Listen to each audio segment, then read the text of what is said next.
আসসালামু আলাইকুম আর রহমতুল্লাহি আবরকাত। প্রিয় দেশবাসী, আমি সকল দেশবাসীর উদ্দেশ্যে কিছু কথা বলতে আসছি। আমি একটু আগে একটা ভিডিও দেখলাম, একটা মেয়ের ভিডিও। কোন জায়গায় আমি তা জানি না। মেয়ের বাবা নাই, ওদের ঘরে ইনকাম করার কোনো লোক নাই। মেয়ে খুব কান্তা আছে, একজনে ভিডিও করতে আছে আর সে কান্তা আছে, তার সমস্যার কথা জিজ্ঞাসা আছে।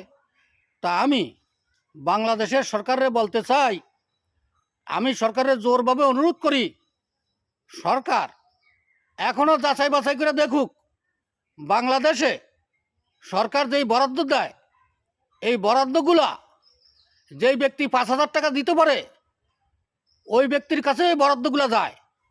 যেই ব্যক্তি টাকা দিতে পারে না ওই ব্যক্তির কাছে ওই বরাদ্দগুলো পায় না।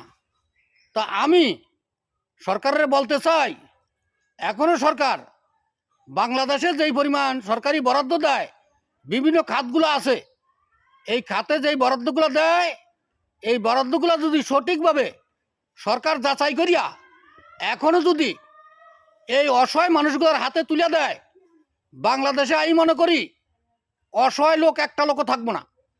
তা আমি বাংলাদেশের সরকারের বিশেষভাবে অনুরোধ করি, এখনো সরকার গরিব মানুষের জন্য যে বরাদ্দটা আসে, সেই বরাদ্দটা সঠিক যাচাই করিয়া এমন মানুষের হাতে দেখ যেই ব্যক্তি জাতকে উমর রাদিয়াল্লাহুর মতন ঘরে ঘরে ওই অসহায় ব্যক্তির হাতে পৌঁছে দিব।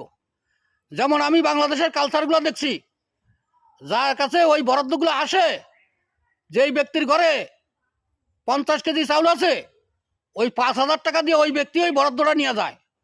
আর নিয়ে যায় ওই ব্যক্তির ঘরে 50 কেজি আছে খাবার, তারপরে ওই 30 কেজিও সে নেয়। তা আমি সরকারের বিশেষভাবে অনুরোধ করি, সরকার এখনও সঠিক পদক্ষেপ নেওয়া, সঠিকভাবে রাষ্ট্রের ব্যবস্থাপনা সঠিকভাবে কাজ করুক। আর সঠিকভাবে যে কাজ করব, তখন এই দেশের পরিবর্তন হইব। আর আমি এই দেশের বাংলাদেশের মানুষগুলোর উদ্দেশ্যে বলতে চাই, ভাই, আপনি যে 5,000 টাকা দিয়া ওই খরাতির চাল এনে আপনি খাইলেন, আপনি একবার চিন্তা করলেন যেই লোক দিছে সেই লোক অপরাধী, আর আপনি যে টাকা দিয়ে আনলেন আপনার সেম অপরাধী।